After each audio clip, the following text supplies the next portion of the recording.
नमस्कार सर्वांना. सर्वप्रथम श्री स्वामी समर्थ. जय जय स्वामी समर्थ. स्वामी भक्तांनो, तुम्हा सर्वांचे आपल्या श्री स्वामी समर्थ या चॅनलमध्ये सहर्ष असे मनापासून स्वागत. स्वामी भक्तांनो, आज आपण जो स्वामी अनुभव पाहणार आहोत हा पुण्यात घडलेला स्वामी अनुभव आहे. त्यामुळे आजचा अनुभव शेवटपर्यंत पहा. त्याचबरोबर तुमचेही काही असे अनुभव असतील तर ते शेअर करा. चला तर मग आपण वेळ न लावता आजच्या स्वामी अनुभवाला सुरुवात करूया. तर पुण्यातील एका नामांकित हॉस्पिटलचा ICUचा विभाग. रात्रीचे 3 वाजले होते. बाहेर मुसळधार पाऊस पडत होता आणि आत अविनाश शून्य नजरेने जमिनीकडे बघत बसला होता. अविनाशची 5 वर्षाची मुलगी गार्गी व्हेंटिलेटरवर होती. डॉक्टरांनी स्पष्ट सांगितलं होतं, सॉरी मिस्टर अविनाश, इन्फेक्शन मेंदूपर्यंत पोहोचलंय. बॉडी रिस्पॉन्स देत नाहीये. आम्ही आमचे प्रयत्न केलेत, पण आता फक्त मिरॅकलच तिला वाचवू शकेल. तुम्ही नातेवाईकांना बोलवून घ्या. एका बापासाठी यापेक्षा भयंकर वाक्य काय असू शकतं? अविनाशने भिंतीवरच्या स्वामींच्या फोटोकडे बघितलं आणि तो जोरात ओरडला, का? मी काय पाप केलं होतं? माझी अक्कलकोटची वारी कधीच चुकली नाही. मग आज माझ्या मुलीचा जीव जाताना तुम्ही फक्त बघत बसणार आहेस का? अविनाश रडत रडत हॉस्पिटलच्या जिन्यावर जाऊन बसला. त्याचे डोळे सुजले होते. त्याचा देवावरचा विश्वास उडत चालला होता. तेवढ्यात जिन्याच्या अंधाऱ्या कोपऱ्यातून एक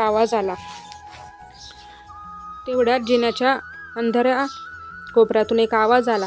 काय रे राजा, रडतोस कशाला? ती पोरगी काय तुझी एकट्याची आहे का? अविनाश दचकला. त्याने मान वर केली. तेथे एक म्हातारा भिकारी बसला होता. अंगावर एक जुनी गोधडी, वाढलेली दाढी आणि डोळे. बापरे, ते डोळे इतके तेजस्वी होते, ते अंधारातही चमकत होते. अविनाशला राग आला. बाबा, तुम्ही जा इथून. मला भीक द्यायची नाहीये. माझा जीव जातो इथे. तो म्हातारा हसला आणि एक विचित्र शांत हास्य त्याने केलं. अरे डॉक्टर, काय ब्रह्मदेव आहेत का? त्यांनी सोडली आशा. तू का सोडतोयस? जा, त्या पोरीच्या कपाळाला ही चिमूटभर राख लाव आणि तिच्या कानात सांग, तो आलाय. अविनाशला काहीच समजेना. त्या म्हाताऱ्याने आपल्या फाटक्या खिशातून एक पुडी काढली आणि अविनाशच्या हातावर ठेवली. त्या राखेचा स्पर्श होता. अविनाशच्या शरीरात एक वेगळीच वीज सळसळली. त्याला काहीच समजत नव्हतं की काय होत आहे ते. पण तो त्या म्हाताऱ्याला काहीच न बोलता धावत ICUत गेला. तिथे नर्सेसची धावपळ सुरू होती. गार्गीचा BP झपाट्याने वाढत होता. मशीनचा आवाज मोठा होत होता. टिन टिन टिन डॉक्टर असा आवाज येत होता आणि तेवढ्यात डॉक्टर ओरडले, शी इज सिंकिंग, कार्डियक अरेस्ट.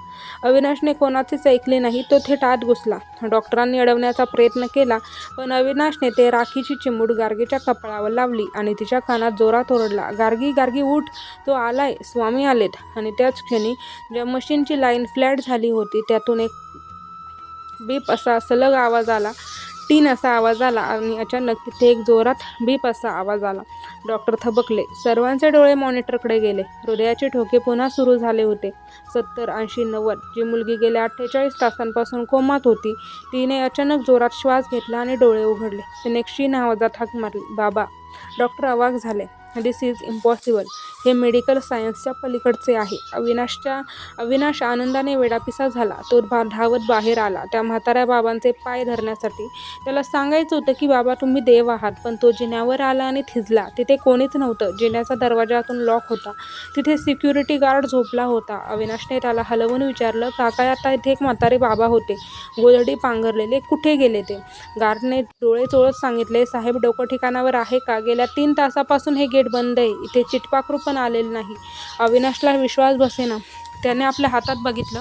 ती राखीची पुडी अजूनही हातात होती आणि त्यातून अक्कलकोटच्या त्या वडाच्या झाडाखाली मिळणाऱ्या निखाऱ्यांचा आणि चंदनाचा सुवास येत होता. त्याला आठवलं त्या म्हाताऱ्याचे ते शब्द, ती पोरगी काय तुझी एकट्याची आहे का? आणि त्याला हेही आठवले की त्या म्हाताऱ्याचे हात गुडघ्यापर्यंत लांब होते, म्हणजेच अजानुबाहू होते. अविनाश तिथेच गुडघ्यावर कोसळला आणि धाय मोकलून रडला. ज्याला तो भिकारी समजत होता ते साक्षात अक्कलकोट निवासी स्वतः त्याच्या मुलीसाठी हॉस्पिटलच्या पायरीवर आले होते. भिवू नकोस, मी तुझ्या पाठीशी आहे. हे वाक्य नाही तर ती एक शपथ आहे जी स्वामी कधीच मोडत नाहीत. जेव्हा विज्ञानाची हद्द संपते तेव्हा स्वामींची लीला सुरू होते. आणि स्वामी जेव्हा लीला करतात ती लीला अपरंपार असते. तर एवढंच लक्षात ठेवा स्वामी भक्तांनो, की जेव्हा विज्ञानाची हद संपते तिथे स्वामींची लीला सुरू होते. हा अनुभव फक्त एक गोष्ट सांगतो, परिस्थिती कितीही वाईट असू दे, जर त्या परमेश्वराचा, त्या विधात्याचा हात आपल्या हातात असेल तर तो हात कधीच सुटत नाही आणि कितीही संकटे समस्या आली तर त्यावर मार्ग नक्कीच मिळतो.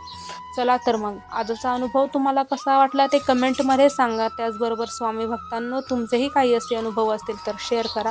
त्याचबरोबर स्वामी भक्तांनो, आपला जो श्री स्वामी समर्थ हा चॅनल आहे, या चॅनलवर दररोज स्वामींचे 2 अनुभव हे येतात. त्यामुळे दररोज येणाऱ्या या स्वामी अनुभवाचा आस्वाद घेण्यासाठी आपल्या श्री स्वामी समर्थ या चॅनलला सबस्क्राईब करा. आपले चॅनलवरचे अनुभव हे दररोज येत असतात, त्यात एकही दिवस खंड पडत नाही. त्यामुळे अशाच अनुभवांचा आस्वाद घेण्यासाठी चॅनलला सबस्क्राईब करा आणि अनुभव आवडल्यास लाईक शेअर नक्की करा. चला तर मग भेटूयात पुन्हा एकदा पुढच्या अनुभवामध्ये. तोपर्यंत सर्वांना श्री स्वामी समर्थ. जय जय स्वामी समर्थ. धन्यवाद.